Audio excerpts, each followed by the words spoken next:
It's the My Michelle Live podcast. My Michelle Live. My Michelle Live. Sports Timeout.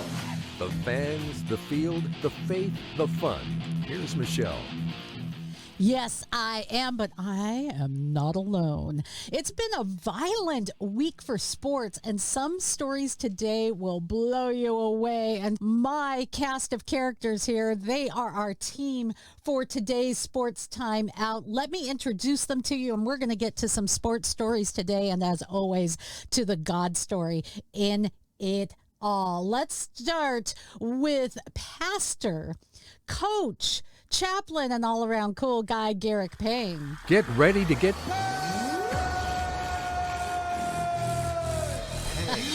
Hey, Reverend, you could have just said amen. That's right. Come on. We have with us the author of this book, Breaking Yesterday, which is a sci-fi faith extravaganza you will not want to miss. It's an astounding book calling Breaking Yesterday. You can get a link at mymichellelive.com. Brent R Author, Baker. photographer, Brent R Baker. And we have with us Del Duduit. Let me see if I can pull up there we go, his book right there. You want to get Sports Shorts. He's written many books, and he is just an outstanding guy, latest member of our team. Del, so good to have you with us today. Woohoo! And we are ready to play today, my friends, some crazy sports stories. And I wanted to start maybe with this one. Let me see. This story to me was just outstandingly crazy. And we've all heard it. Mike Tyson gives off the platform performance to a passenger that was harassing him. Let's just watch this. He's facing some questions after this video surfaced. He was caught on camera beating a fellow passenger on board, punching him repeatedly. This is on a San Francisco JetBlue flight just on Wednesday. Tyson's representatives say that he was being harassed and that at one point somebody threw a water bottle. Both Tyson and the passenger were detained. Okay, I guess I just want to say, play stupid games, win stupid prizes. What?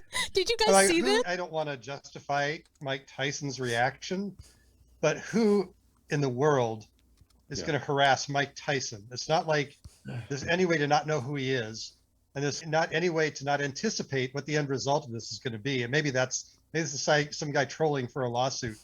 But what the heck? Maybe, but you throw a water bottle at someone and someone that's assault right there. So that just threw any kind of hope of a lawsuit out the window. But come on, what the heck? Really? Yeah, I know. Good for him. I don't want to make Mike Tyson mad at me, so I'm going to defend him here because I don't want him to come to my house. So I've been around a lot of this, and as a sports writer, I've seen the way some fans can act. Okay. And for one thing, what's he doing on JetBlue? But that's fine. But some fans sometimes ask for it. Then when when the player does something about it, then they squawk about it. Clearly, Mike shouldn't have. I don't know if he beat him as badly as he should have, but the guy probably had something coming. Because I always go to Matthew 5:9. Blessed are the peacemakers, for they shall be called the sons of God. Come on, there you go. I don't know if because of the fact that he's a professional fighter. I remember hearing something years ago in the press that it can be considered like a deadly weapon, just based on the fact that he's a professional fighter. With great strength comes great responsibility. Of course, that's true. Of course, it's a little different. It's a little different. Maybe legally speaking, he's not currently an active fighter. True. So I don't know how that would all work. It actually has been almost 20 years. Okay, maybe, but. I get that though. If it was Del, though, with him. I know Del is touting "Blessed are the peacemakers," but let's just say we're on a flight with Del, we're all hanging out, and someone's just harassing him, and he just breaches the breaking point. Would he be walking off the plane and just detained for a little bit, or would we be, sending him files and cupcakes right now? Yeah, I'd be in jail. It'd be tough to restrain, especially if you took a picture with him, like you said, did a selfie, was nice to him, and then the guy just keeps harassing him. And I can only think of a couple instances where I've seen some fans really cross the line, and you wonder. I don't say you had that coming, but you can only restrain yourself so much. But Well, I guess for those Mike of didn't us, have any bodyguards around him either. For those of us who have been annoyed by people on airplanes, Yeah. I hate to say it, but there's just this quiet satisfaction of just shut up. Mike Tyson was also in the news. This was a strange, I wanted to say funny, but it's more strange than funny.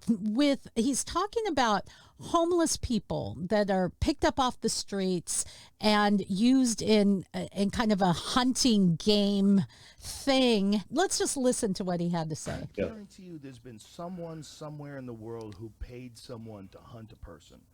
I guarantee you that's happened. No, this is what happened. They take these homeless people off the streets, put them in there, take them to one of these special hospitals. They take them from that hospital, may have them drugged up, take them on these large estates of property.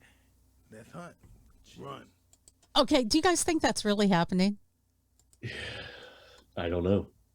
Is that weird that we live in the kind of is it weird that we live in the kind of society where we're going, that might be what the heck? Seriously, do you remember the North Carolina Congressman Madison Cawthorn that claimed to have been invited to orgies and has seen Washington people using cocaine, and we're gonna discipline him, and we're all going, for what?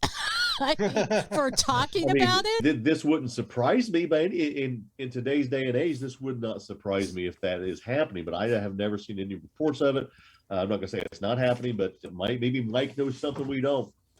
Yeah, personally, I think maybe he was on something while watching Hunger Games. But at the same time, you look at how difficult it was to get full coverage of the Ghislaine trial and Jeffrey Epstein and all the stuff that's surrounded there and his little island where things happened. And want to talk about it. You can't get people to talk about it, and that people of quote important people of privilege and power have been on these planes going back and forth. It's just like getting testimony of these things public would actually be a great service to exposing what our self-appointed elite people are doing. Privilege, power, along with perversion, if you will. It's the perfect storm to set up. And that's why I think both Del and I mentioned that it would not surprise us one bit, sadly. Yeah, that's the weird thing about it. We're all just going, really? That's crazy. So talking about Mike Tyson, let's bring it into another sports. Baseball has been going all Mike Tyson on every level. And we're going to start let's start with the Boston Red Sox. I will say a picture's worth 1,000 words. If you are watching, if you're not watching and you're listening to the podcast, you can go to My Michelle Live to watch some of these things, but we'll just play this. Inside and that hits Reed on the hand. But what happens next? And now A brawl. He comes out and he is swinging.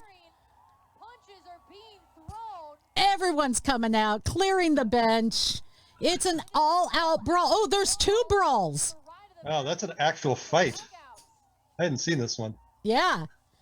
Seriously, guys, they're rolling around, they're throwing punches. Still going at it. Can you believe this?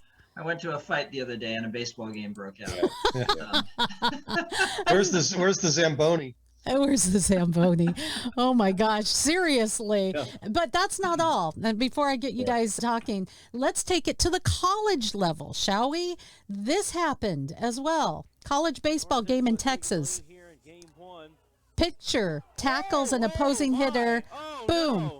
And they are just on the ground, just like the game we just saw. Yeah. North Central has taken the lead here in game one. Is that crazy? This one's different to me. I want to take it to the everyday level as well. There was a woman that was arrested in Mississippi facing assault charges for Will Smithing the umpire that was calling a youth softball game. Okay. So I wanted to get all three of those out there because we're going from ball game, college game in Texas, and then a Major League Baseball game. People are going freaking nuts out there. What's happening in America, guys? Yeah, I think just what you said, Michelle. And I grew up in sports. I've seen it all, and I know that the tempers flare in games, but it's come to a point where unless something's done from a legal standpoint, this is just going to continue. And I'm not advocating players getting arrested, but if that happened on the sidewalk, I'd be going to jail again, aside from the airplane. I think players at this point, they ought to really start considering, should we charge this guy? Should we charge these people? And I think eventually it might come to a stop in charging fans. Yeah, it's getting a bit out of hand. I want you to continue on the thought that you had, Brent. The difference here. Yeah, I think most of the time when you see a baseball brawl, it does involve somebody getting hit by a pitch, and getting buzzed by a pitch is one of the most dangerous things in sports that can happen. And I think that when something like organically happens, it's a response to that. And usually those fights are just a bunch of pushing and shoving. I'm not saying just let them fight, but those are, I get, almost part of the game, like hockey fights, where you almost have to have a little bit of it to let some pressure off before something really bad happens. Now, when you have something going on in the course of play where a guy's jogging around the bases and then he just gets flattened by a player out of the blue, that to me is different. That looked like an assault. It sounds like there may have been some taunting going on there, which we can't really see, which from what I saw, the batter actually was suspended a couple games. The pitcher was initially suspended 4 games that I think kicked off the team following that. But I think it also reflects what we've been talking about for quite a while now, where there's just really post-lockdown, there just is like this bat poop crazy buzz. So many different, there's lots of people where we've seen some really horrible things happen, where there's just a level of violence. I think it's reflected in our crime rates too. When you think about that brawl in Mexico that might have actually been planned, where multiple dozens of people were hurt, and there's probably a cover up over people being killed and stuff. It just, coming out of the pandemic, it just seems like things are different and coarser and more violent. What caused that? What brought us there, Garrick? How did we go into the pandemic and emerge these vile, violent people? I'm going to share my screen here. Okay. And you can see what brought it all on. When we asked Reebok to send us Terry Tate, some people thought we were crazy. But I'm a firm believer in paradigm breaking, outside the box thinking. Hey, buddy. Break was over 15 minutes ago, Mitch! And since Terry's been with us, our productivity has gone up 46%. We're getting more from our employees than ever before. You need a cover sheet on your TPS reports, Richard. That ain't new, baby. Hey, Terry. Hey, Janice. But what's really impressed me is how Terry's become part of the Felcher family. Get high, baby. He fits right in here. That's a long distance call, Doug. To be honest, I wish Reebok sent us 10 Terry Tates. Oh my goodness. Yeah. Gosh. Well, that just goes to show you that fear is a great motivator, right? Yeah. Yeah, I would say that we've come to a place, though, in lockdown. Yeah, maybe being all locked up and now we're coming out. But we've learned how to become vile people online, to be hateful, to cancel people, to make assumptions. We have just gotten to a weird place. You see the people who don't like something that's happening and they're in the middle of a mall or shopping center, just screaming. You're going, what is wrong with you? And I would say it's an outpouring of a worldview that doesn't recognize not only God, but that the person standing across from you that you disagree with is formed in the image of God. They're precious. They're priceless. We've lost that. And because we just don't care. I'll give you a serious response now. I do agree with you, Michelle, that we've lost that sense of decorum, but we've also lost that sense of the fact that one can have a differing opinion from us and still be respected. And I think that is I don't respect you because I don't agree with that.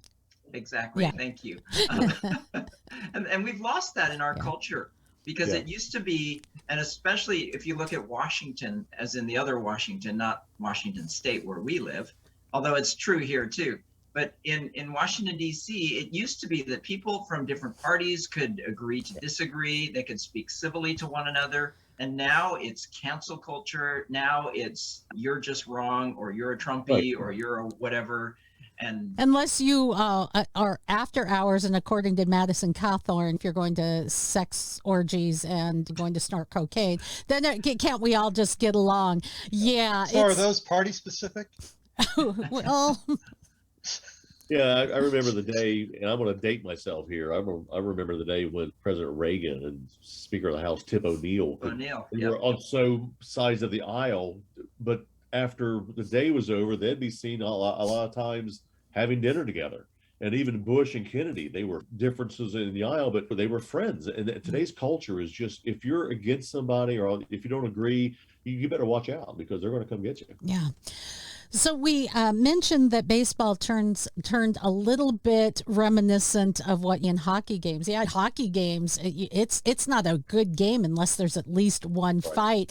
But there was a story last week actually, where the NHL announced that Minnesota Wild forward Ryan Hartman was being fined $4,200, $4,250 for flipping a middle finger to Evander Kane of the Oilers.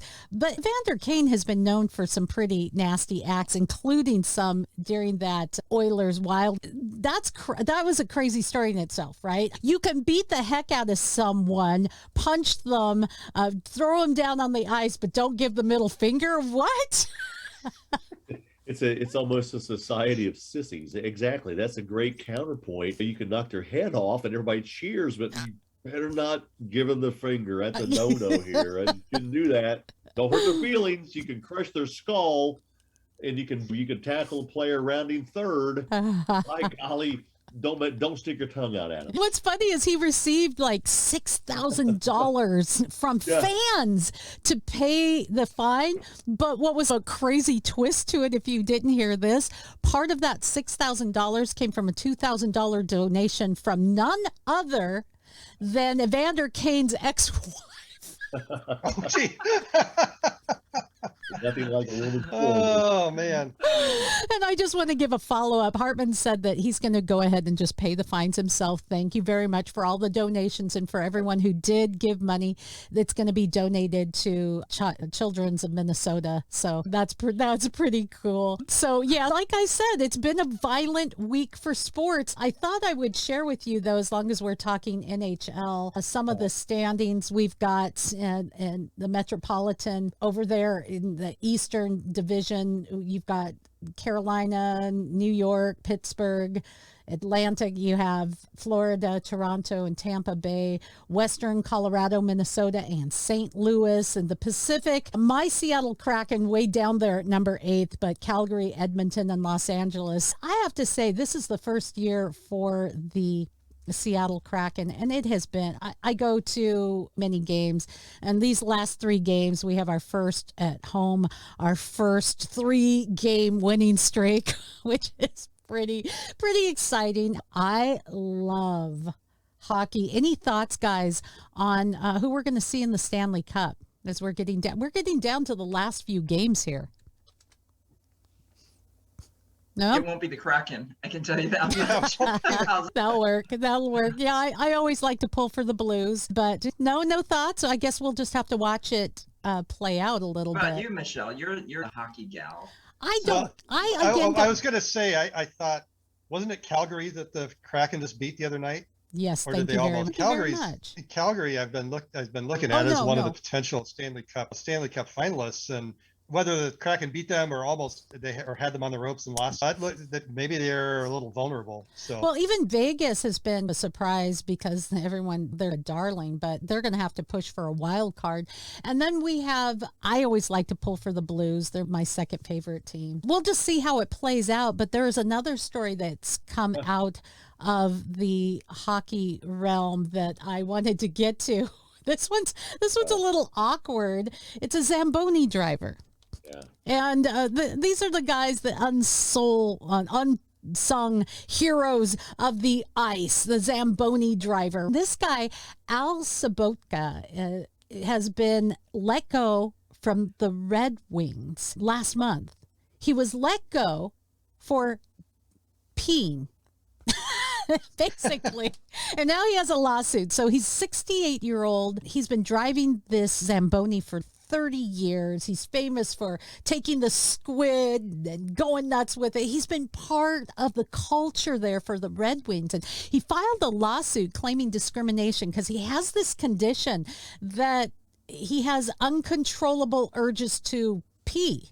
And so he peed in a drain that collects Zamboni ice runoff, and then no one was really around. Someone must have been, because he got reported and they're like, you're out of here. So now he's filing a lawsuit. And to me, wow, it's a crazy story. At 68, maybe he should have retired already. And I almost wonder, yeah, you're part of the culture. I get it.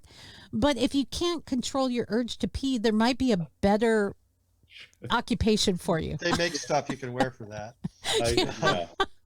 I was going to say, if they need another Zamboni driver, they should hire Marshawn Lynch. Seriously, there's some context here, because Marshawn Lynch and Macklemore, Macklemore, the rapper who's from Seattle, and Marshawn Lynch, who was a Seahawk icon in Seattle, are now part owners in the Seattle Kraken. Lynch hopped onto a Zamboni and took a ride around the rink.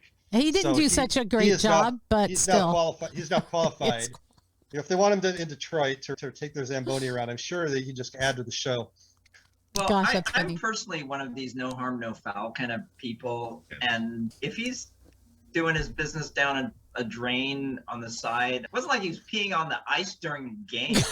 I mean, Okay, this is where I might have to turn it over to you guys, because as a woman, I have envy that you guys can just pee anywhere. Okay, you just can, and good for you. I envy that, but I don't think I can only weigh in so much. So I'm going to sit back, drink my coffee, and I think exactly what Garrick was saying. This is an episode of Seinfeld. Exactly. If you saw Seinfeld when Jerry was walking around the parking garage, and had to go to the bathroom and couldn't find the bathroom, and he was arrested because he had what he said, or George, when George was kicked out of the spa for peeing down the drain at the health club, he said, it's all pipes, it's all the same stuff. People are bored. Just let the guy be, man. He's not hurting anybody. If he was out there writing his name in the snow or else on the ice, it's different. But he had to go. Give me 2 minutes here. I've got a really good story which will probably get me arrested for the third time. Years ago, I was covering no wonder he fits in. And it was, back in those days, we could get on the field. They would let the media on the field in the fourth quarter. We could watch the game from the sidelines. And so the Bengals were playing the 49ers. It was like -4. It was really cold, and had a lot of coffee. So I'm like getting a little antsy. Game goes into overtime. I'm like, oh my gosh. I'm like seeing yellow. So I'm like, I got to go somewhere. So I walked down the tunnel where then they used to park their cars. And I look around, and there's a referee he's next to a car, just like Jerry Seinfeld. And he's relieving himself. And he looks over to me and he goes, I got 2 minutes, man. I got 2 minutes. Because he had to get back on the field. So I followed suit. So was ready to go. So we didn't get arrested, or he didn't get fired, or anything like that. So I think. Had you reported him? Oh yeah, I'm sure I did. If no one's around, come on. And that's the same thing with Al Sobotka, this Zamboni driver. If no one's around, and like you said, Garrick, if he's not out in the middle of the ice going, uh-oh, in front of everybody, and then you know what, just let him be. And the guy is an intricate part in a time where we really need some of that hometown feeling. This guy has been there 30 years.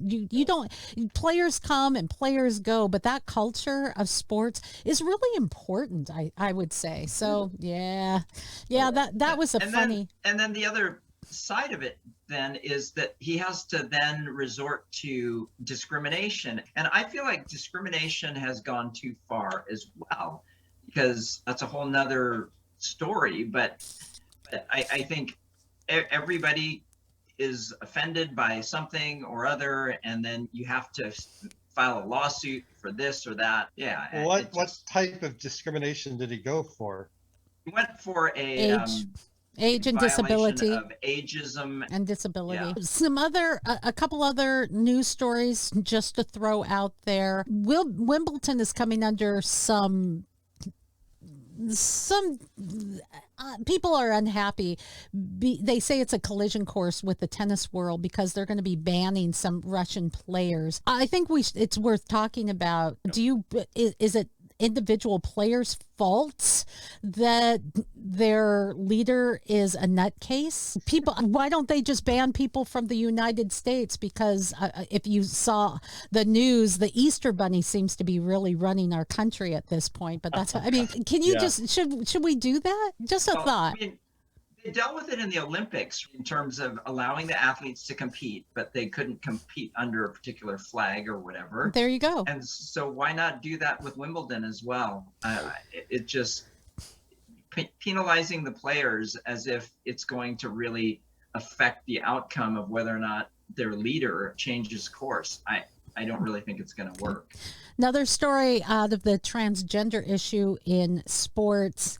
A golfer, Mike Tyson, who benefited from being able to play as a biological male who transgender to women, is now saying, you know what, it isn't a good idea. Totally ripping what Mayan calls male-bodied competitors in female sports have no place. People are saying you're a hypocrite, but who would know better than Mayan or Bruce Jenner? The PGA, the tour, is coming under fire as well, and people are saying players should not want any part of the new Saudi Arabia-backed LIV Golf Series. And another story, and I'm going to let anyone talk about any of these. There's a 17-year-old student in high school who's getting paid $100,000 to play high school basketball.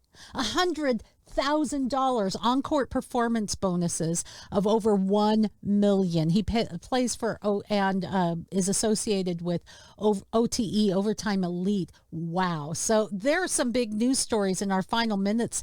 Guys, take on anything you want. Let's face off, shall we?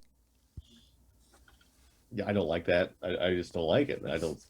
My gosh, to pay a kid at that age, and I think you're exploiting the kid, even though he says, I was reading an article, he sees it as an opportunity. We're making money off these kids. Is his future being bought? What happens if he doesn't make it? And does he have to give that money back? I just don't like that. Let kids be kids, man. We made this too complicated, and giving people incentive to not enjoy their childhood. Just let them be kids. Yeah. I'm now going to identify as a high school student, and I'm going to go back, and I'm going to join the debate team.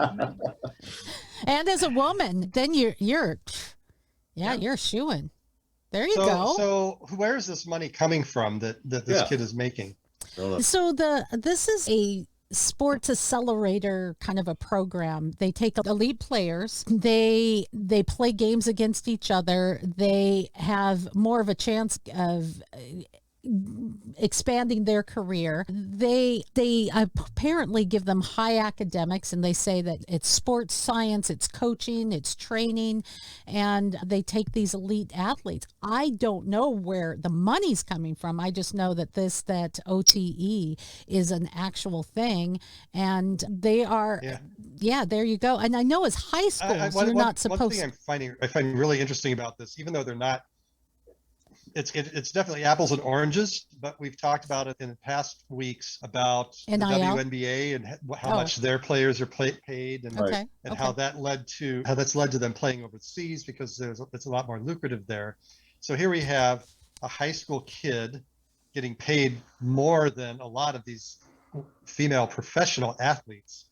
And I know they're not the same organizations, but we're talking skill level and profession versus an investment in a kid. And this, this is just another evidence of just things being completely thrown out of whack. We can't even tell you where the money's coming from. It's just odd. For regular high school students, the national Federation of State High School Associations, you cannot earn money. But there's so many loopholes, because the only reason you wouldn't want to is because of the NCAA. It makes you ineligible for college. Now that NIL is a thing in college, it doesn't really matter anymore, and the NCAA doesn't have any control over high school athletics. If they want to pay a kid $100,000, the kid can make $100,000. It's a free market, guys.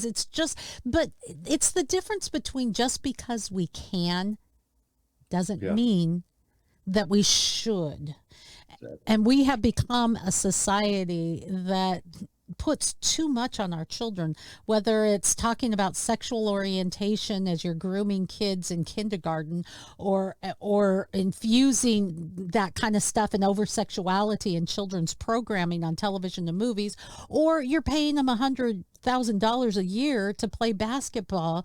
We have stolen our kids' youth from them, and that's the sign. That and all of the violence we've seen today is a sign of a society with a broken world view. It's time for us to take our final shot in just a moment, but first, there's a couple of guys on our team today that have those beautiful beards, and I have got something for you, gentlemen. From Wild Scrub Rush to Gentleman Refined Stash Wax from Real Bearded Men at mymichellelive.com. That's right. You can get your stash wax. You can get your Real Bearded Men products through My Michelle Live. And what that does, it gives you a discount, but they also give a percentage, which means that you're getting something and they're supporting what we're doing here and keeping us on the air. So that, coupled with you liking and sharing, we're trying to build right now our YouTube audience. We had to restart because I don't know, probably talked about Jesus too much and got canceled. We've restarted our My Michelle Live Facebook page, and we need to build up our listeners again. So if you don't mind going over there, and I sure would appreciate it, because it's a funny, crazy world we live in.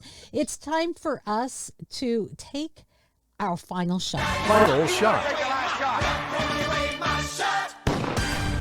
Now I'm going to go first and then get me out of the way and get to y'all's final shot. But my final shot's going to go to my Seattle Kraken. Put my hat on, but I got headphones on. My Seattle Kraken.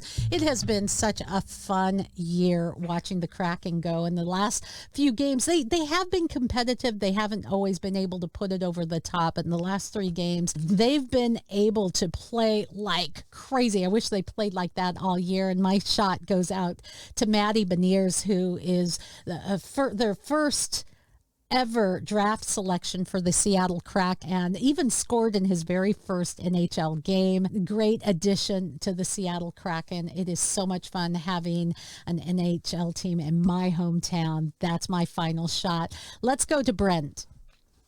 So I'm going to do this in honor of one of our AWOL guys, our Man of Steel, Matt Peel, who last week was really excited because the New Orleans Pelicans had a chance to make the NBA playoffs if they could go on the road and win a play-in game. Not only did they do that, but that earned them an 8 seed versus 1 seed. Like, good grief, good luck winning only 1 game in that series kind of deal. Well, they went to Phoenix and they won game 2 and are sitting at 1-1. With a chance to pull off one of the very few 8-1 upsets there's ever been in the NBA.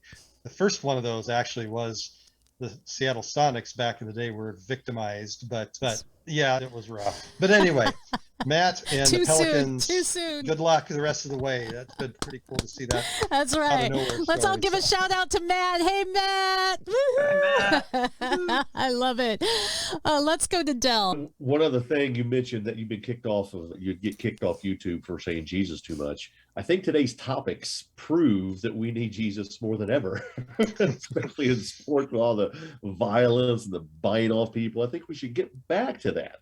But anyway, my shout out is to and nobody knows this person. They're from my hometown, Sydney McDermott. She's a junior at one of our local high schools, sophomore. She's a junior in softball game, pitched a perfect game yesterday. Wow. In a 10-0 win. So shout out. Awesome. Come on, that's awesome. That is awesome. Let's get pinged, shall we? Get ready to get Go ahead, Garrick. It's appropriate that you play that because my final shot is actually going to a high school or a middle school student who has been and this is an attitude award because I think in middle school it's really easy to just get an attitude, as in the bad attitude. But this kid has been working hard in school, actually got on the honor roll. And this week was his Easter break, his spring break. And he caught a cold, and his family was going to go away to the ocean for a few days, and he had to stay home. But he's had a good attitude. He's been unloading the dishwasher and close to home because my final shot goes to my son, Sammy, because he's just been a great kid. And I'm going to actually take him out for a Korean barbecue lunch right after our sports time. Oh, come on. Yeah, there you go. I'll come over and unload your dishwasher. If really. We'll all be right over. Come on, I'm in. I volunteer. Meet us at the Palace Korean Barbecue in Bellevue. And we'll have lunch together. Might be a long drive for Dell, but come on. I can't get there till tomorrow. Hey, guys, thanks for hanging out. Thanks for all that you do. I love my team, my brothers, and I can't thank you enough. You shine the light of the gospel, and that is, as Dell has mentioned, is something we sorely need, whether it's on the field, on the pitch, or in the game of life. If you need more information on the deeper story, the God story, and you need a little of that infused in your life, you can go to mymichellelive.com, and we're happy to share that with you. Thank you for being part of the show today, guys. We'll catch you next time. For more fun, go to mymichellelive.com.